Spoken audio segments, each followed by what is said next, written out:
Bonjour à tous, aujourd'hui on est là pour l'interview de Thierry qui est chroniqueur. Bonjour à tous et pour me présenter pour le fil un jour un chroniqueur, une chroniqueuse de louanges. Donc Thierry, peux-tu te présenter en quelques mots? Je m'appelle Thierry, j'ai 52 ans. Euh, Comment dire après me présenter simplement. Je suis quelqu'un d'anticonformiste, jovial et avenant. Et tu fais quoi dans la vie? Je suis commercial. Ok. Et peux-tu me dire pourquoi tu es devenu chroniqueur? Alors, il y a un an de cela, je suivais une personne, Limouzel, sur Instagram, Mhm.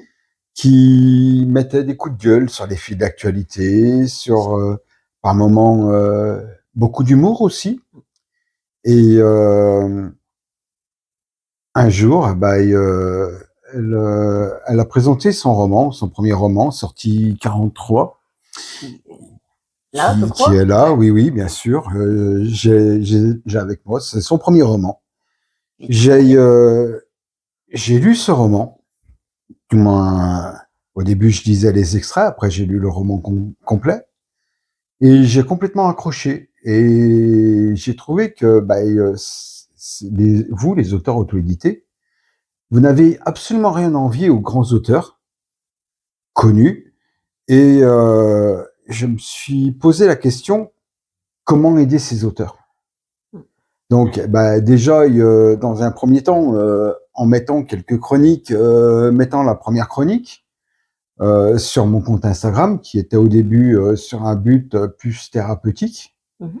et maintenant qui est devenu plus sur un but littéraire, et à aider les auteurs édités comme toi, comme Limouzel, comme Louange, comme beaucoup d'autres, Julien Destré avec les Screds Crimor. Et, et voilà, donc, et la chronique, au début, est partie pour aider les auteurs auto-édités. Bah, merci en tout cas pour tout ce que tu fais pour l'auto-édition et nous les auteurs. Hein. Et justement, qu'est-ce qui te plaît dans l'auto-édition par rapport aux autres grands auteurs connus? Alors, le travail. Le travail que vous fournissez, le travail de recherche, de documentation, parce que voilà, aussi bien toi dans les dangers de la lumière, où il y a un énorme travail de recherche musicale. Quand tu cites Led Zeppelin, Depeche Mode et plein d'autres groupes, qui sont plus basés métal comme j'aime bien. Et non, non, mais et puis après, voilà, il y a un travail. Vous avez fait énormément de recherches, énormément de documentation, euh, et il faut mettre en avant ce travail. Et qu'est-ce qui te plaît dans le fait de donner ton avis sur un livre, de le chroniquer?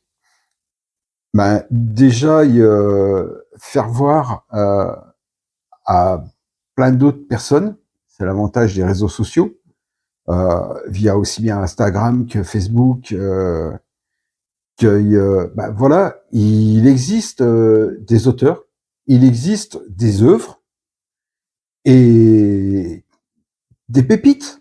Des pépites, voilà, il faut se le dire.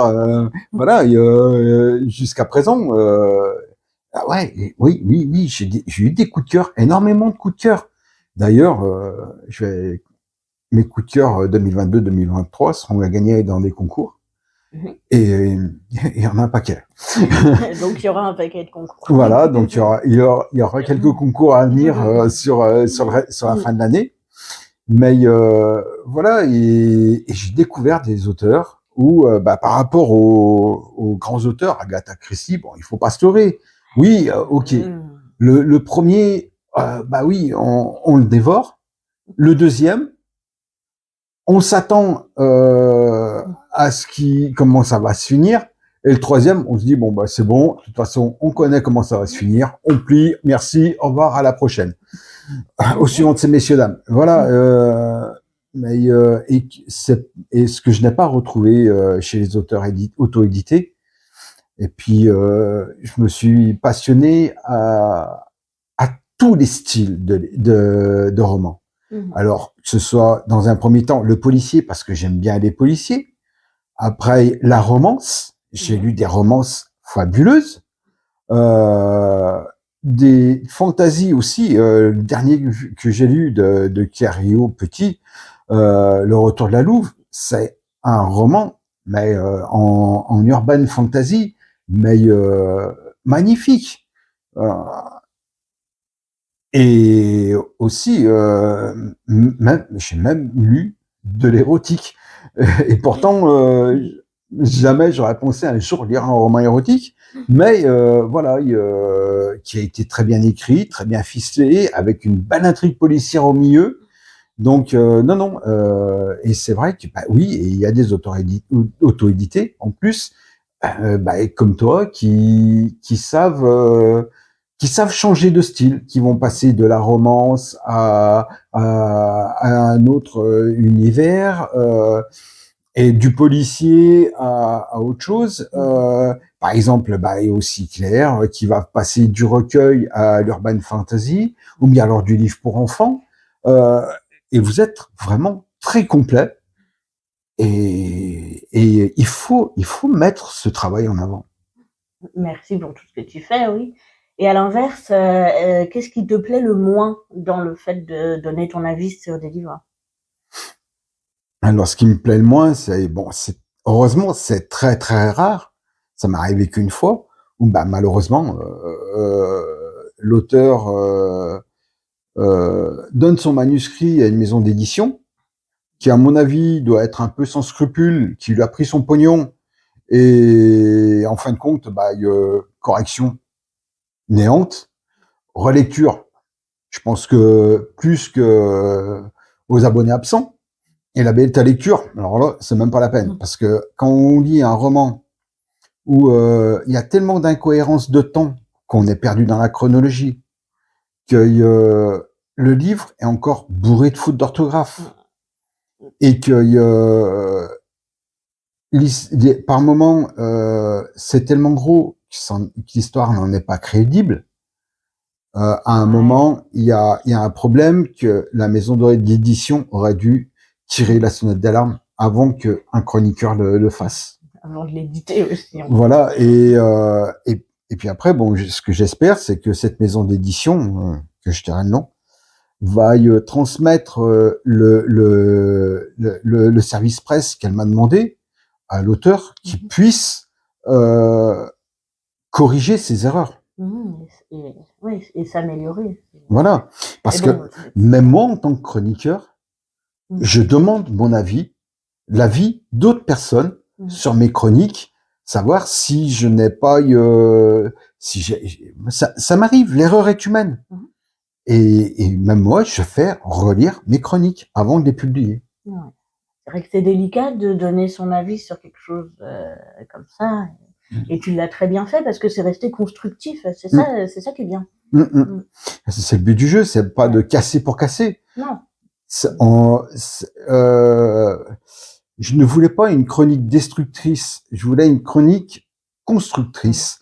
Ok, il y a des points qui ont fait que ce roman, bah, voilà, il a péché, mais en énonçant bien précisément les points qui ont péché, l'histoire que bah, le prochain coup, ils se disent, ok, bon, bah, je vais faire attention à ça, à sa chronologie, à son orthographe aussi. Après, voilà, personne est à l'abri d'une faute de frappe aussi. C'est sûr. Voilà, il y a des fautes d'orthographe, des fautes de frappe. Après, bon, comme ces répétitions qu'il avait, mais énormément de répétitions, c'est quelque chose qu'on a. Ok, oui, il y a le jeu de la répétition, mais une fois, deux fois, mais pas 3 fois la même répétition avant d'entamer une autre phrase. C'est vrai. Et à part la lecture, t'as d'autres passions dans la vie? Oui, ce que j'ai au pied, Les Beau, hein, escarpins, ils sont beaux. donc qui prend énormément de place aussi. C'est comme les bouquins. Non, les escarpins prennent peut-être plus de place que les T'as plus livres. d'escarpins que de bouquins. Hein. Et puis le sport. Je suis passionné de sport. J'ai été sportif moi, pendant 25 ans. J'ai été judoka. Et je suis aussi fervent de sport mécanique et très grand fan de Formule 1. Super ça. Et pour toi, c'est quoi un bon livre? Un bon livre, donc c'est un livre avec où on sent le travail de l'auteur, les recherches de l'auteur, accroché, qu'on est accroché du début jusqu'à la fin, euh, et que qu'on dévore. Le soir, on arrive, on ouvre le livre et on a du mal à le refermer jusqu'à ce qu'il soit fini, et que même par moment, il va nous empêcher de dormir parce qu'on veut finir le livre. Et ça m'est arrivé, oui, j'ai passé des nuits blanches pour lire un livre complet, oui. Super. Et admettons, demain tu pars sur une île déserte, tu peux emmener qu'un seul livre dans ta valise. T'emmènes lequel? J'ai le droit au Joker? Non? Ouais, non.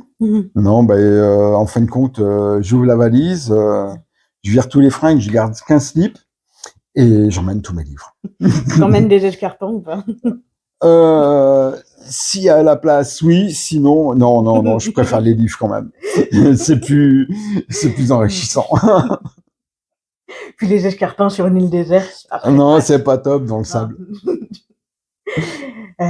Bon. Et un dernier mot pour la fin, comme on va devoir se quitter. Écoutez, ce que j'espère, c'est que 2023, la fin 2023 va être plein de magnifiques ouvrages et que 2024 va s'en suivre aussi et que je continuerai à éditer mes chroniques et à faire les chroniques aussi vidéo. Mais bon, après, pour le reste, les chroniques vidéo, il va y avoir un petit changement, mais je vous en dis pas plus. Je vous en dis pas plus. Puis, en tout cas, merci à vous de nous avoir écoutés.